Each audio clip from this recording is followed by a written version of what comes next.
हरे कृष्णा, राधे राधे। नमस्कार दोस्तों, आप सभी को अक्षय तृतीया की हार्दिक शुभकामनाएं। अक्षय तृतीया को आखा तीज भी कहा जाता है।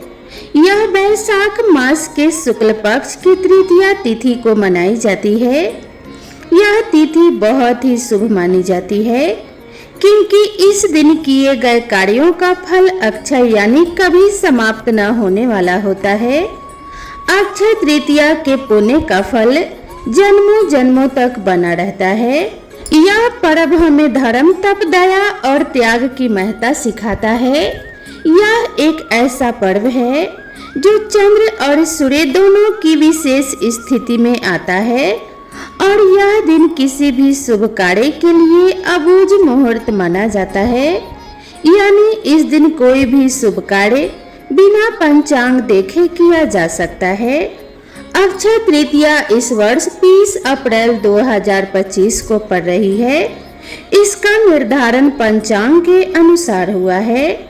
वैशाख शुक्ल पक्ष की तृतीया तिथि 29 अप्रैल को सायं 5:31 पर प्रारंभ हो चुकी है और 30 अप्रैल को दोपहर 2:12 तक रहेगी। उदया तिथि के आधार पर अक्षय तृतीया का पर्व 30 अप्रैल को मनाया जाएगा। इसे ग्रीष्म ऋतु का धनतेरस भी कहा जाता है। शास्त्रों में कहा गया है कि वैशाख जैसा कोई महीना नहीं, सतयुग जैसा कोई युग नहीं, वेद जैसा कोई शास्त्र नहीं और गंगा जैसा कोई तीर्थ नहीं। ठीक वैसे ही अक्षय तृतीया जैसा कोई अन्य तिथि नहीं है। यह एक अविनाशी तिथि मानी जाती है जिसे स्वयं सिद्ध मुहूर्त कहा गया है। हमारे धर्म ग्रंथों में इस दिन को अबूझ मुहूर्त बताया गया है जिनमें बिना किसी पंडित या ज्योतिष की सलाह के शुभ कार्य और 16 संस्कार संपन्न किए जा सकते हैं। पहला चैत्र शुक्ल प्रतिपदा यानी गुड़ी पड़वा, दूसरा विजयदशमी, तीसरा अक्षय तृतीया और चौथा कार्तिक शुक्ल प्रतिपदा का आधा भाग। इन पावन तिथियों पर सूर्य और चंद्रमा उच्च राशि में स्थित होते हैं और इन्हीं मुहूर्तों से सतयुग, त्रेता और द्वापर युगों का आरंभ हुआ था। इन्हें चिरंजीवी तिथियां भी कहा जाता है। विशेषकर अक्षय तृतीया अर्थात आखा तीज को, क्योंकि इसी दिन भगवान परशुराम जी का प्राकट्य हुआ था। आज हम आपको इस तिथि के पौराणिक कथाओं के बारे में बताने जा रहे हैं जिसे सुनने मात्र से आपका भाग्य पूरी तरह से बदल सकता है और आपको अपार धन संपदा का लाभ भी मिल सकता है। आप सभी भक्तों से अनुरोध है कि इन कथाओं को पूरा जरूर सुने क्योंकि इसमें आपको सोने से भी अधिक मूल्यवान जानकारी दी जा रही है। साल में एक बार आने वाली इस विशेष तिथि पर हर कोई खरीदारी करता है, चाहे वह साधारण हो या धनवान। धर्म की रक्षा हेतु भगवान विष्णु ने कई अवतार लिए जिनमें नर नारायण, हयग्रीव और परशुराम जैसे पवित्र अवतार अक्षय तृतीया के दिन ही प्रकट हुए। इस दिन लक्ष्मी नारायण की पूजा, व्रत, उपाय और दान करने से जीवन से दरिद्रता दूर होती है, पारिवारिक समृद्धि बढ़ती है और धन संबंधी परेशानियां समाप्त हो जाती है।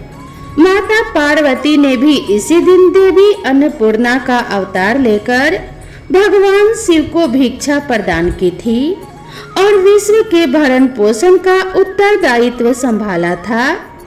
इसी शुभ तिथि पर भगवान श्री कृष्ण और सुदामा का पुनर्मिलन हुआ था और महाभारत के अनुसार भगवान श्री कृष्ण ने पांडवों की पत्नी द्रौपदी को अक्षय पात्र भेंट किया था जिसमें भोजन कभी समाप्त नहीं होता था। अक्षय तृतीया का यह शुभ दिन वह अवसर भी है जब महर्षि वेदव्यास ने महाभारत ग्रंथ की रचना प्रारंभ की थी जिसमें श्रीमद् भगवद गीता का भी समावेश हुआ। इस दिन गीता के 18वें अध्याय का पाठ करने से अक्षय पुण्य प्राप्त होता है। ऐसा भी माना जाता है कि इसी दिन महाभारत का युद्ध समाप्त हुआ और द्वापर युग का भी समापन हुआ। भगवान श्री कृष्ण ने युधिष्ठिर को बताया था कि इस तिथि पर जो भी रचनात्मक या सांसारिक कार्य किए जाते हैं वे 100 गुना अधिक फल प्रदान करते हैं। चाहे नया घर बनाना हो या फिर नया व्यवसाय शुरू करना हो या कोई शुभ कार्य आरंभ करना हो, इसकी शुरुआत इस दिन करने से सफलता और कीर्ति प्राप्त होती है। इस दिन बिना पंचांग देखे विवाह गृह, प्रवेश भूमि या वाहन खरीदना, नए वस्त्र या आभूषण धारण करना, नई संस्था की स्थापना या फिर उद्घाटन करना अत्यंत शुभ माना जाता है। अक्षय तृतीया के दिन किए गए कार्यों में अस्थायित्व और बरकत बनी रहती है। इस दिन भरपूर खरीदारी के साथ दान भी अवश्य करना चाहिए ताकि पुण्य का संचय हो सके। पितरों के निमित्त भोजन का दान करना, आश्रमों में अन्न या भोजन का दान करना तथा गरीबों को भोजन कराना अत्यंत पुण्यकारी माना गया है। पितरों के लिए तर्पण और पिंडदान करना भी विशेष फलदायी होता है। गंगा स्नान या किसी पवित्र तीर्थ में स्नान करने से समस्त पापों का नाश होता है। इस दिन जौ का दान करना अत्यंत पुण्यकारी होता है। कहा जाता है कि एक मुट्ठी जौ का दान स्वर्ण दान के समान फल देता है, क्योंकि जौ को धरती का पहला अन्न और स्वर्ण के समान माना गया है। इसके अतिरिक्त पंखा, छाता, चप्पल, जल, सत्तू, वस्त्र अथवा फल या फिर अन्य सामग्री का दान भी विशेष पुण्य प्रदान करता है। भूमि दान का अपना अलग ही महत्व होता है, किंतु यदि संभव ना हो तो कम से कम एक मुट्ठी चावल अवश्य दान करना चाहिए। दान से प्राप्त पुण्य जीवन के बाद भी साथ चलता है। इस दिन शिव पार्वती और नर नारायण की पूजा का विशेष विधान है। अक्षय तृतीया के दिन बद्रीनाथ धाम के कपाट खुलते हैं और वृंदावन में बांकी बिहारी जी के मंदिर में केवल इसी दिन उनके चरणों के दर्शन होते हैं, जो वर्ष भर वस्त्रों से ढके रहते हैं। यह अद्भुत तिथि अपने भीतर अनंत महत्व समेटे हुए है। इसके महत्व को एक प्राचीन कथा से समझा जा सकता है। एक समय धर्मदास नाम का एक सदाचारी वैश्य हुआ करता था, जो देवताओं और ब्राह्मणों में गहरी श्रद्धा रखता था। परिवार बड़ा होने के कारण वह हमेशा चिंतित रहता था। एक दिन उसने अक्षय तृतीया व्रत का महत्व सुना और उस दिन व्रत रखकर गंगा स्नान किया। उसने देवी देवताओं की विधि पूर्वक पूजा की तथा गोले के लड्डू, पंखे और जल से भरे घड़े, जौ, गेहूं, नमक, सत्तू, दही, चावल, स्वर्ण और वस्त्र ब्राह्मणों को दान दिए। उसकी पत्नी को यह अच्छा नहीं लगा और उसने विरोध किया, परंतु धर्मदास ने वृद्धा अवस्था और रोगों के बावजूद हर वर्ष अक्षय तृतीया पर दान देना जारी रखा। अपने पुण्य के प्रभाव से अगले जन्म में वह कुशावती नगरी का समृद्ध और प्रतापी राजा बना। अपार वैभव के बीच भी उसकी बुद्धि धर्म से कभी विचलित नहीं हुई। इसीलिए कहा जाता है कि अक्षय तृतीया पर दान करने से पुण्य संचित होता है और अगला जन्म सुखमय होता है। इस दिन पितरों और स्वयं द्वारा अनजाने में किए गए पापों के लिए भगवान से सच्चे मन से क्षमा मांगनी चाहिए। ईश्वर इस दिन सभी अपराधों को क्षमा कर सद्गुण प्रदान करते हैं। अपनी बुराइयों को प्रभु के चरणों में अर्पित कर सद्गुणों की याचना करना इस दिन का विशेष संकल्प है। इस दिन दीपावली और धनतेरस की भांति खूब खरीदारी करनी चाहिए। तो एक बार प्रेम से बोलिए जय श्री कृष्णा, राधे राधे। प्रिय भक्तों, अब हम सुनेंगे अक्षय तृतीया की पौराणिक व्रत कथा। बहुत समय पहले की बात है। एक बार धर्मराज युधिष्ठिर ने भगवान श्री कृष्ण से पूछा कि हे माधव, ऐसा कौन सा व्रत है या कौन सा दिन है जिस दिन किए गए दान और तप का फल अनंत होता है? भगवान श्री कृष्ण ने कहा कि हे धर्मराज युधिष्ठिर, वैशाख शुक्ल तृतीया को अक्षय तृतीया कहते हैं। इस दिन जो भी मनुष्य व्रत करता है, पवित्र नदी में स्नान करता है, ब्राह्मणों को दान देता है, उसके पुण्य का फल कभी क्षय अर्थात नष्ट नहीं होता। इसके बाद भगवान श्री कृष्ण ने युधिष्ठिर को एक गरीब ब्राह्मण और अक्षय पात्र की एक प्राचीन कथा सुनाई।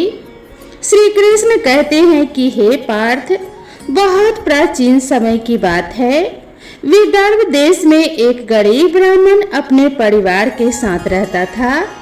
वह अत्यंत निर्धन था, परंतु धार्मिक और सत्यनिष्ठ था।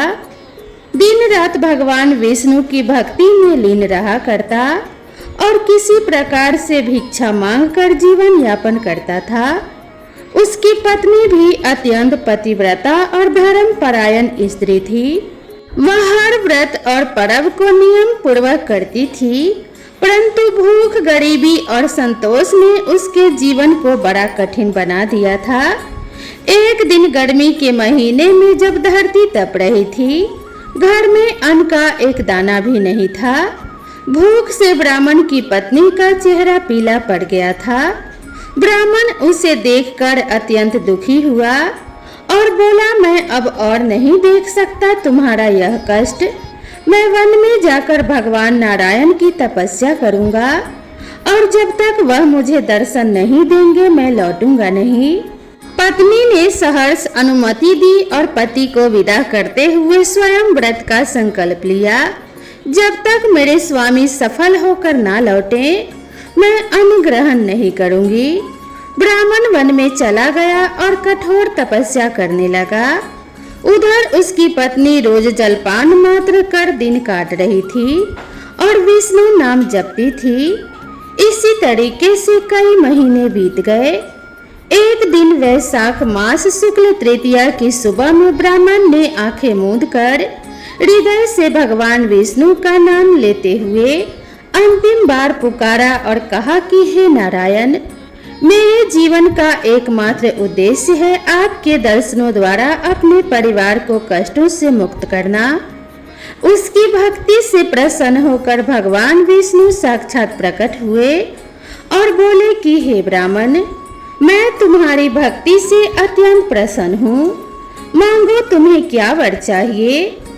ब्राह्मण ने कहा कि हे प्रभु, मुझे ऐसा कुछ वरदान दीजिए जिससे मेरे परिवार में कभी अन्न की कमी ना हो और हम सच्चरित्र जीवन जी सकें। भगवान विष्णु ने तब उसे अक्षय पात्र प्रदान किया, एक ऐसा पात्र जिसमें से कभी भी जितना भी अन्न निकाला जाए वह कभी खाली ना हो। भगवान बोले कि यह पात्र आज अक्षय तृतीया के दिन दिया गया है। इस दिन किया गया पुण्य या फिर दान कभी समाप्त नहीं होता। जाओ, इस दिन को अपने जीवन का पर्व बनाओ और दूसरों को भी प्रेरणा दो। ब्राह्मण वह पात्र लेकर लौटा। पत्नी ने जब उसे देखा तो प्रसन्नता के आंसू बह निकले। उस पात्र से उन्होंने भोजन निकाला और जैसे जैसे निकालते गए वह भरता गया। धीरे धीरे उनका जीवन सुखमय हो गया। वे भूले नहीं कि यह सब अक्षय तृतीया की कृपा से हुआ है। तभी से हर साल उन्होंने इस दिन को व्रत, दान और पूजन का दिन बनाया। इस दिन सच्चे मन से किया गया दान, व्रत या सेवा कभी व्यर्थ नहीं जाती। भक्ति, धैर्य और श्रद्धा से बड़ा दुख भी मिट सकता है। अक्षय तृतीया का पुण्य कालातीत होता है। इसका फल जन्मों जन्मों तक बना रहता है। यह पर्व हमें धर्म, तप, दया और त्याग की महत्ता सिखाता है। तो आइए अब हम श्रवण करेंगे अक्षय पात्र और पांडवों की चमत्कारी कथा। एक समय की बात है जब पांडवों को शकुनी और दुर्योधन के षड्यंत्र से जुए में हार का सामना करना पड़ा था। पांडवों को अपने राज्य और धन दौलत को छोड़कर 13 वर्षों का वनवास स्वीकार करना पड़ा। यह समय उनके लिए बहुत ही कष्टकारी था, क्योंकि न केवल उन्होंने अपनी राजशाही खो दी थी, बल्कि वनवास के दौरान वे भूख, प्यास, कष्ट और निरंतर संघर्षों से भी जूझ रहे थे। पांडवों के साथ माता कुंती और पत्नी द्रौपदी भी थी, जिनका दिल बेहद दयालु और नरम था।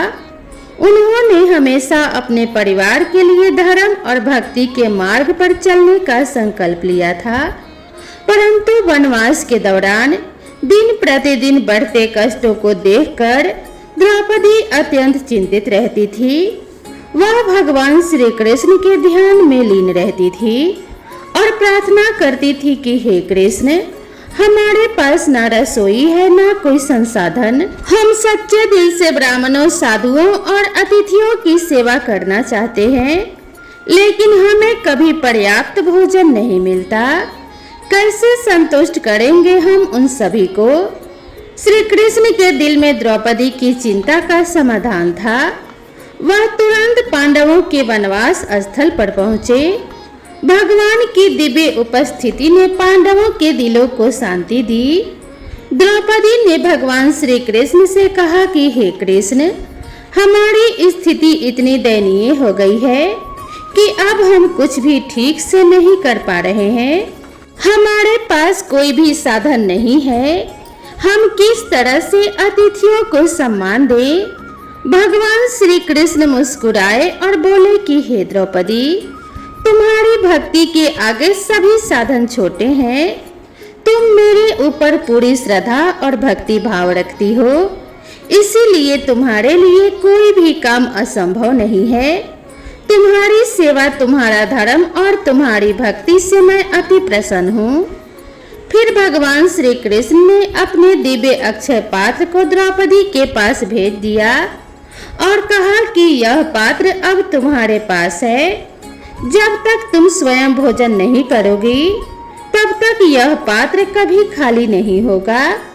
जब भी तुम्हारे पास कोई भूखा अतिथि आएगा, यह पात्र उन्हें बिना किसी कमी के भोजन प्रदान करेगा। लेकिन याद रखो द्रौपदी, जब तक तुम स्वयं भोजन नहीं कर लोगी, तब तक तो यह पात्र भरपूर रहेगा, लेकिन तुम्हारे भोजन करते ही यह पात्र खाली हो जाएगा। भगवान श्री कृष्ण द्वारा दिए गए अक्षय पात्र से द्रौपदी और पांडवों का जीवन बदल गया। जब भी वे किसी को भोजन प्रदान करने के लिए पात्र में हाथ डालते, तो वह पात्र कभी खाली नहीं होता, अन्न की कोई कमी नहीं होती। यह एक अद्भुत चमत्कार था। यहाँ तक कि जब पांडवों के पास और कोई उपाय नहीं था, यह पात्र उनके लिए कृष्ण की दिव्य कृपा बनकर आया। इस पात्र से प्राप्त भोजन न केवल उन्हें जीवन भर के लिए अन्न देता, बल्कि भगवान श्री कृष्ण के इस वरदान ने उन्हें निरंतर साहस और शक्ति भी दी। एक दिन एक साधु ने पांडवों के आश्रम का दौरा किया और पूछा कि हे पांडवों, क्या आप लोग मुझे भोजन देंगे? द्रौपदी ने तुरंत अक्षय पात्र से भोजन निकाला और उन्हें दिया। जैसे ही वे भोजन करने लगे, एक आश्चर्यजनक बात हुई। पात्र ने जितना भी भोजन दिया था, वह कभी खाली नहीं हुआ। वह पात्र अपार पुण्य और आशीर्वाद का प्रतीक बन गया। भगवान श्री कृष्ण ने पांडवों को जो अक्षय पात्र दिया, वह केवल भोजन देने वाला नहीं था, बल्कि एक दिव्य आशीर्वाद था, जिसमें भगवान की कृपा छिपी हुई थी। यह पात्र न केवल पांडवों के लिए, बल्कि द्रौपदी की पतिव्रता, धर्म और भक्ति का प्रमाण बन गया। इस चमत्कारी पात्र का उद्देश्य यह दिखाना था कि जब कोई व्यक्ति शुद्ध हृदय और सच्चे धर्म के मार्ग पर चलता है, तो भगवान स्वयं उसकी मदद के लिए किसी न किसी रूप में आते हैं। यह अक्षय पात्र केवल एक चमत्कारी वस्तु नहीं थी, बल्कि यह एक साक्षात दिव्य उपहार था, जिससे पांडवों को विश्वास था कि उनका हर कार्य सफल होगा, क्योंकि उनके साथ भगवान श्री कृष्ण है। अक्षय तृतीया की कथा हमें यह सिखाती है कि पूरे श्रद्धा भाव और सच्चे भक्ति और विश्वास के साथ यदि भगवान को पुकारा जाए तो वे अपनी दिव्य कृपा अवश्य बरसाते हैं। अक्षय तृतीया का पर्व इस बात का प्रतीक है कि इस दिन किए गए कार्यों का पुण्य कभी समाप्त नहीं होता और उसका फल हमें जन्मों जन्मों तक मिलते रहता है। जैसे अक्षय पात्र में कभी अन्न खत्म नहीं होता, वैसे ही इस दिन किए गए पुण्य का फल कभी खत्म नहीं होता। यह तिथि अक्षय तृतीया के रूप में हमारे जीवन में शांति, धन्य धान्य और सुख समृद्धि का आशीर्वाद लेकर आती है। धर्म, भक्ति और श्रद्धा के साथ किया गया कोई भी कार्य कभी व्यर्थ नहीं जाता। अक्षय तृतीया का दिन हमें याद दिलाता है कि भगवान का आशीर्वाद उन पर हमेशा रहता है जिनका हृदय निष्कलंक रहता है और जो दूसरों की सेवा में सदा तत्पर रहते हैं।